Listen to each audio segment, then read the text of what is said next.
Good morning friend, मैं गुरप्रीत सिंह आपका स्वागत करता हूं अपने YouTube channel crack UPSC with Guru official. आज हम सीसेट स्टार्ट करने जा रहे हैं। सीसेट यूपीएससी के लिए और पीसीएस के लिए एक बहुत ही महत्वपूर्ण सब्जेक्ट है। बच्चे जीएस पे तो बहुत ध्यान देते हैं, लेकिन जो हमारा सब्जेक्ट सीसेट है इस पर इतना ध्यान नहीं देते। बाद में जिसके लिए दिक्कत उठानी पड़ती है और सिलेक्शन से वंचित रह जाते हैं। हर साल लगभग 10% बच्चे यूपीएससी से केवल सीसेट के कारण बाहर हो जाते हैं। तो चलिए आज हम इस सब्जेक्ट को एक अपना मजबूत पक्ष बनाएं और आज से हम सीसेट की स्टार्टिंग करते हैं। आपसे गुजारिश है आप मेरे इस चैनल को सब्सक्राइब करें, वीडियो पसंद आए तो लाइक और शेयर करें और उन बच्चों तक भी पहुंचाएं जिनको इसकी ज़रूरत है। तो चलिए ज़्यादा आपका समय न लेते हुए हम स्टार्ट करते हैं सीसेट। सीसेट में 2 सब्जेक्ट हैं, एक तो इसमें रीजनिंग आएगा और प्लस में इसमें मैथ आएगा। हम इसमें रीजनिंग से स्टार्ट करेंगे और बिल्कुल 0 लेवल से बच्चे स्टार्ट करेंगे और 0 से हीरो बनेंगे। उसके बाद हम बाद में रीजनिंग कंप्लीट करने के बाद मैथ कंप्लीट करेंगे और ज़्यादा समय न लेंगे और लगभग 2 मंथ में हम अपना ये कोर्स कंप्लीट कर देंगे और कोशिश करेंगे इससे पहले भी इसको ख़त्म किया जा सके। तो हम सबसे पहले अपना टॉपिक रीजनिंग लेते हैं। रीजनिंग हम देखेंगे टाइप ऑफ रीजनिंग कितने प्रकार की। रीजनिंग वैसे तो बहुत है, लेकिन मोस्टली ये 4 प्रकार की रीजनिंग ली जाती है: logical reasoning, analytic reasoning, non verbal reasoning और वर्बल रीजनिंग। हम इसमें सबसे पहले नॉन वर्बल रीजनिंग स्टार्ट करेंगे। सबसे पहले हम नॉन वर्बल रीजनिंग स्टार्ट करेंगे। नॉन वर्बल रीजनिंग में हम सबसे पहले डाइस पढ़ेंगे। तो बच्चों देखते हैं हम डाइस क्या होता है। डाइस क्या है? तो डाइस पासे में एक साइड के विपरीत, एक सतह के विपरीत एक सतह होती है, जबकि इसकी 4 नज़दीकी सतहें होती हैं। जैसे हम एक पासा ले लेते हैं।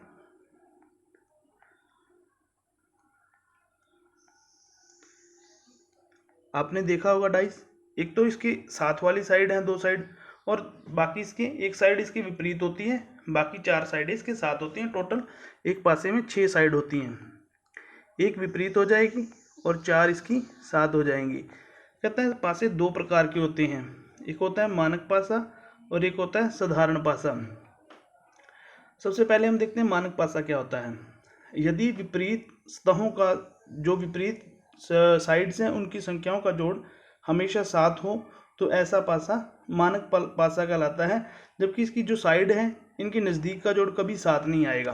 मान लीजिए ये यहाँ 1 है, यहाँ 2 है, यहाँ 3 है, तो ये पास वाली साइड जो है इनका जोड़ कभी भी 7 नहीं होगा, बल्कि जो ओपोजिट होंगे जैसे 1 6 2 5 3 4 ये ओपोजिट 7 होंगे।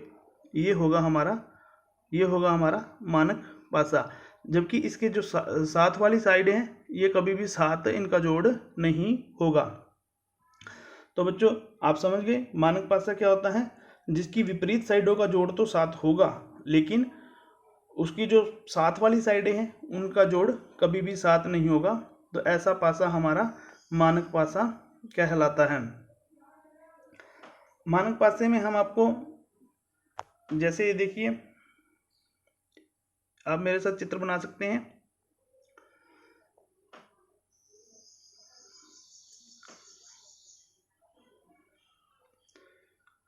इसमें हमने जैसे लिया 4 5 6, इसका टोटल कितना है 10 है, इसका 9 है, अर्थात ये दोनों साइड का जोड़ 7 नहीं है।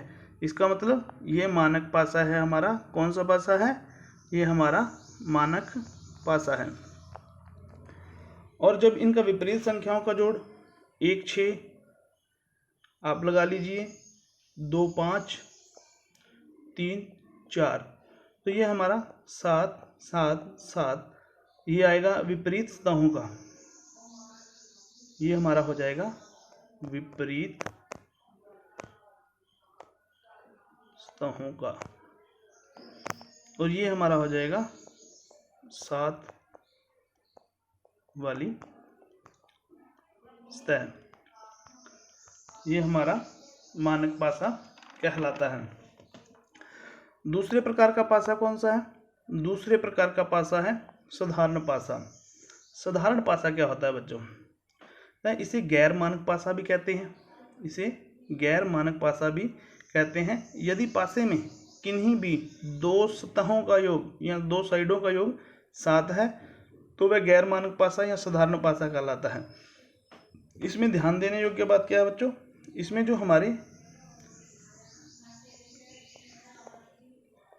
जो ये हमारे 7 वाले साइड है, इनका जोड़ 7 होगा। विपरीत जो हमारी इनकी विपरीत पासे होंगे, विपरीत सतहें होंगी, विपरीत सतहों का जोड़ 7 नहीं होगा, बल्कि 7 वाली सतहों का जोड़ 7 होगा।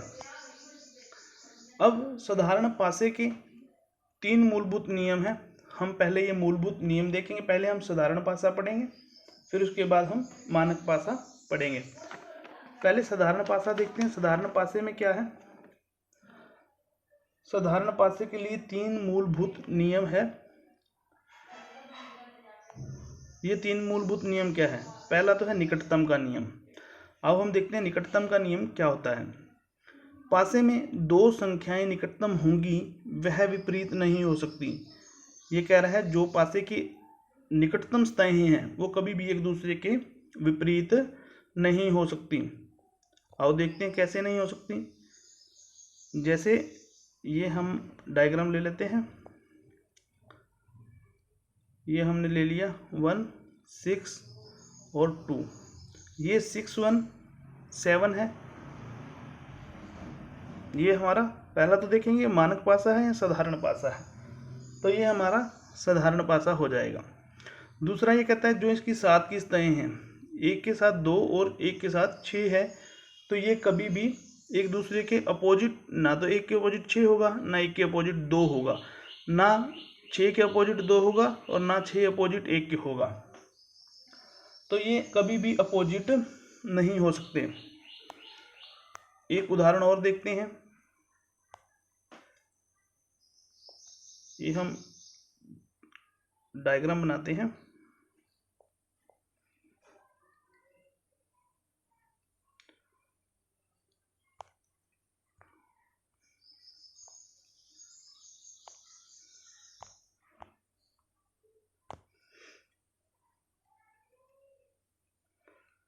हम इसमें 3 डायग्राम लेंगे।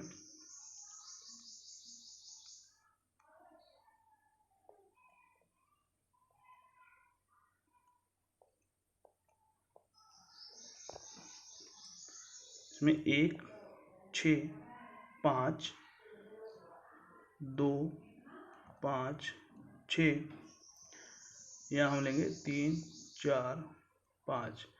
ये कभी भी एक दूसरे के विपरीत नहीं आएंगी। ना 4 के विपरीत 5 आ सकता है, ना 3 आ सकता है। ठीक है, तो फिर हम इनकी जांच कैसे करेंगे? हम देखते हैं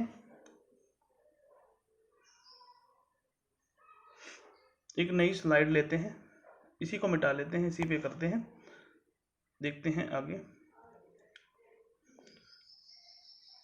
निकटतम के नियम के हिसाब से हम किस प्रकार उत्तर निकालेंगे।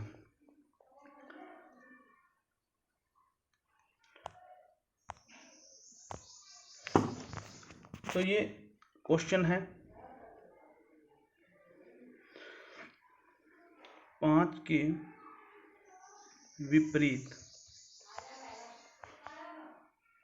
क्या होगा। इसमें ये पासे दिए गए हैं, साइड देखनी है आपने इस पासे में कि 5 के विपरीत क्या उत्तर हो सकता है।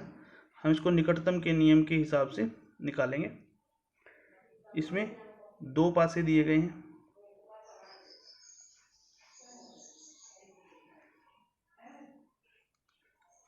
एक में संख्या दी गई है 2, 3, 5, दूसरे में दी गई है 5, 6, 4। तो ये कह रहा है कि निकटतम का नियम क्या कहता है? निकटतम का नियम, तो इसमें बच्चों जैसे 5 दिया हुआ है, 5 के साथ 4 है और 5 के साथ 6 है। 5 के साथ ना तो 6 ऑपोजिट आएगा, ना 5 के साथ 4 ऑपोजिट आएगा, क्योंकि ये साथ वाली सतहें हैं। अब इसमें देखते हैं, इसमें भी 5 दिया हुआ है, 5 के साथ 2 है तो 2 ऑपोजिट नहीं आ सकता। 5 के साथ 3 भी साथ वाली सतह है तो ये भी ऑपोजिट नहीं आ सकता। तो हमारा बचा क्या? 1, वो हमारा 5 के ऑपोजिट होगा। तो हमारा आंसर हो जाएगा 1, 5 का ऑपोजिट 1। चलिए हम अगला नियम देखते हैं। दूसरा नियम क्या है? दूसरा नियम है उभयनिष्ठ का नियम, यानी इसे कॉमन का नियम भी कहते हैं। इसे हम कॉमन का, रुकिए इसको मैं थोड़ा साफ कर लूँ, दोबारा लिखते हैं।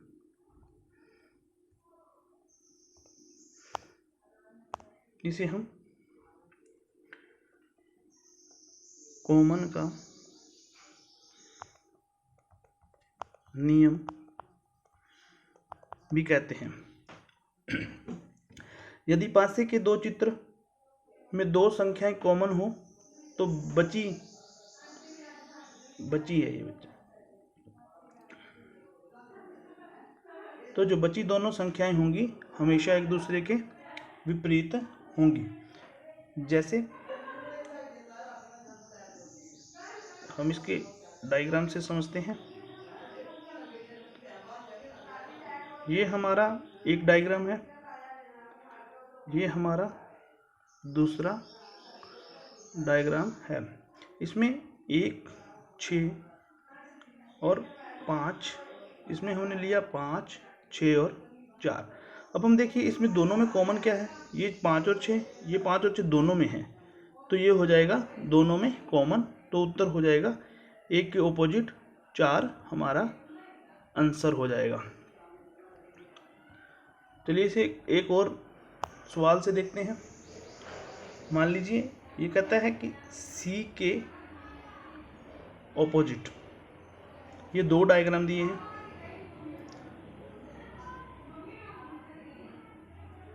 ये 2 डायग्राम दिए गए हैं, C के ऑपोजिट को हमें फाइंड आउट करना है।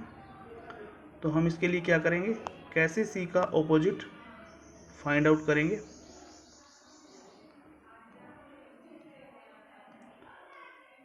इसमें दिया गया है पहली संख्या A, दूसरी संख्या E और यहाँ F। इसमें दिया गया है F, A और ये हमारा C। तो ये हमारा F और A, यहाँ भी हमारा F और A दोनों कॉमन हो जाएंगे। तो C का ऑपोजिट क्या होगा बच्चों? C का ऑपोजिट E हमारा उत्तर हो जाएगा। यहाँ किसी को कोई दिक्कत तो नहीं आ रही? अगर कोई दिक्कत हो तो आप हमें बता सकते हैं। हम 1-2 दिन में आपको अपना टेलीग्राम लिंक दे देंगे, वहीं पे आपको इसकी PDF भी मिल जाया करेगी और आपका जो भी डाउट होगा उसका भी हम वहीं पे सॉल्यूशन कर देंगे। चलो बच्चों, अब हम अगला नियम देखते हैं। अगला नियम क्या है? अगला नियम है घूर्णन का नियम। घूर्णन का नियम ये हमारा साधारण पासे का रूल नंबर 3 है। कहता है यदि केवल एक संख्या पासे के, पाते नहीं बच्चों, पासे है। यदि केवल एक संख्या पासे के 2 चित्रों में कॉमन है तो कॉमन संख्या के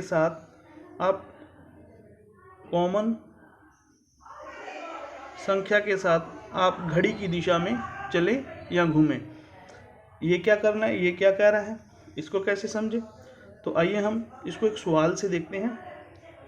हम देखते हैं, क्वेश्चन है 4 के विपरीत, 4 के ऑपोजिट देखना है हमने। ये डायग्राम दिया गया है।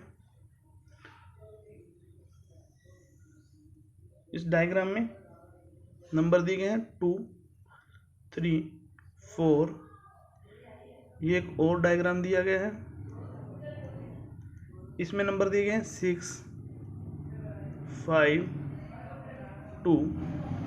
तो ये कहता है कि यदि एक नंबर दोनों में कॉमन है तो हमारा ये 2 यहाँ भी है और 2 यहाँ भी है, तो ये हमारा दोनों कॉमन है। तो हम कह रहे हैं घड़ी की दिशा में चलें। घड़ी किस दिशा में चलती है? घड़ी इस दिशा में चलती है। तो आप कॉमन से, ये हमारा 2 कॉमन है, तो आप इधर से घड़ी की दिशा में चलेंगे और फिर ऊपर की तरफ। तो ये कैसे हो जाएगा? 2 के 2 ले लेंगे, घड़ी की दिशा में चले 4, वहाँ से घड़ी की दिशा में चले 5, इधर से चलेंगे तो 3 और इधर से चलेंगे तो 6, यानी कि ये हमारे ऑपोजिट हो जाएंगे। 4 का ऑपोजिट 5, 3 का ऑपोजिट 6, बचा हमारा नंबर 2। 2 का ऑपोजिट हो जाएगा 1, जो हमारे पास का नंबर बचा हुआ है। इसे हम एक और सवाल के जरिए देखते हैं, इसको और अच्छे से हमें समझ आ सके। इसके लिए हम देखते हैं, सी के विपरीत देखेंगे, सी के ऑपोजिट।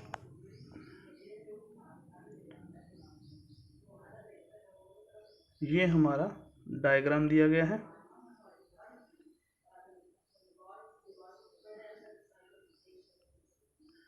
ये हमारा डायग्राम दिया गया है।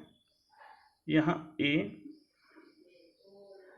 यहाँ सी और यहाँ एफ, और दूसरा डायग्राम बी, डी और एफ। हमारा एफ कॉमन है, तो हम एफ से घड़ी की दिशा में घूमेंगे, यहाँ घड़ी की दिशा में चलेंगे। ये एफ है, यहाँ से भी घड़ी की दिशा में चलेंगे, तो हम ये निकालेंगे इसका उत्तर। एफ के ऑपोजिट एफ रखेंगे, घड़ी की दिशा में चलेंगे, तो बी के ऑपोजिट चलेगा हमारा सी। इधर से हमारा सी ऑपोजिट आ रहा है, इधर से हमारा बी। घड़ी की दिशा में चले, यहाँ से हमारा डी आएगा और इधर से हमारा ए आएगा। अब देखेंगे ए, बी, सी, डी आ चुका है, तो एफ के अपोजिट क्या हो जाएगा? एफ के अपोजिट ई। ये तो कॉमन सी बात है, लेकिन इसने पूछा था सी के अपोजिट, तो सी के अपोजिट बच्चों बी हो जाएगा हमारा आंसर। इसी प्रकार आप खुद से करके देखना, मैं आपको कुछ क्वेश्चन बता रहा हूँ, तो आप उसको ट्राई करके देखना। 6 के ऑपोजिट, ये आपका क्वेश्चन है। 6 के ऑपोजिट आपको निकालना है।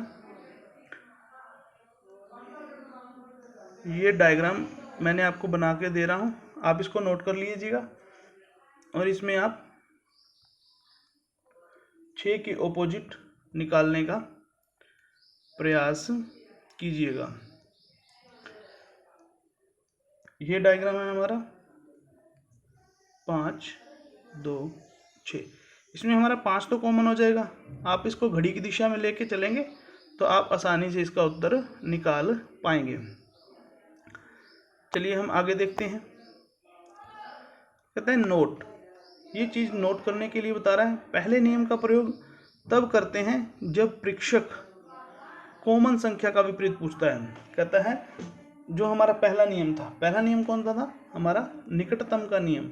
निकटतम का नियम का प्रयोग हम तभी करेंगे जब परीक्षक ने कॉमन संख्या का विपरीत पूछता है। जो कॉमन संख्या दी हुई है अगर उसका विपरीत पूछता है तो तब हम पहले रूल का नियम का प्रयोग करेंगे, और जबकि तीसरे रूल का नियम का प्रयोग तब करेंगे जब परीक्षक, ये परीक्षक है, जब परीक्षक कॉमन के अलावा अन्य के विपरीत पूछता है।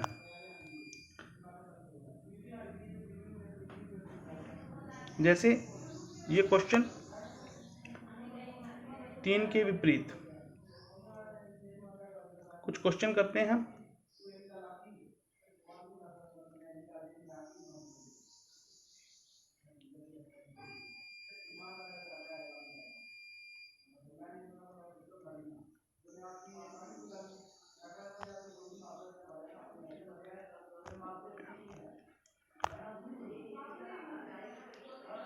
ये हमारा आज का आखिरी क्वेश्चन होगा, बाकी हम इसके बाद कल करेंगे।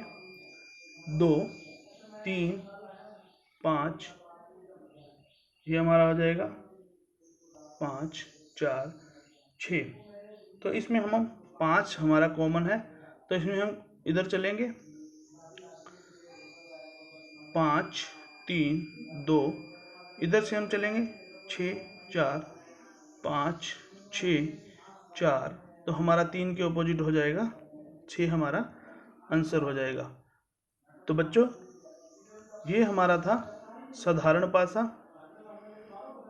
हमारा साधारण पासा यहाँ कंप्लीट होता है।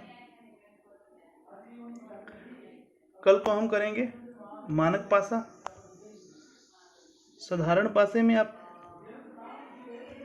थोड़ा सा अभ्यास करके देखना। साधारण पासा यहाँ हमारा कंप्लीट होता है। साधारण पासे में इससे अलावा कुछ भी नहीं आएगा। इसके बाद बचा हमारा मानक पासा। मानक पासे को हम कल करेंगे और कल हम इस टॉपिक को कंप्लीट करने का प्रयास करेंगे। ठीक है बच्चों, आप सभी का बहुत बहुत धन्यवाद ये वीडियो देखने के लिए। और ये हमारे चैनल का लिंक दिया गया है, आप इस चैनल पे, इस लिंक से चैनल पे जाकर इसको सब्सक्राइब कर सकते हैं। वीडियो पसंद आए लाइक और शेयर करें और सभी के साथ इसको शेयर करते चले ताकि सभी को इसका फ़ायदा मिल सके और इससे हमें भी मोटिवेशन मिलेगा ताकि हम भी अच्छे से अच्छे और जल्दी से जल्दी आपको सिलेबस कंप्लीट करवाएं। धन्यवाद।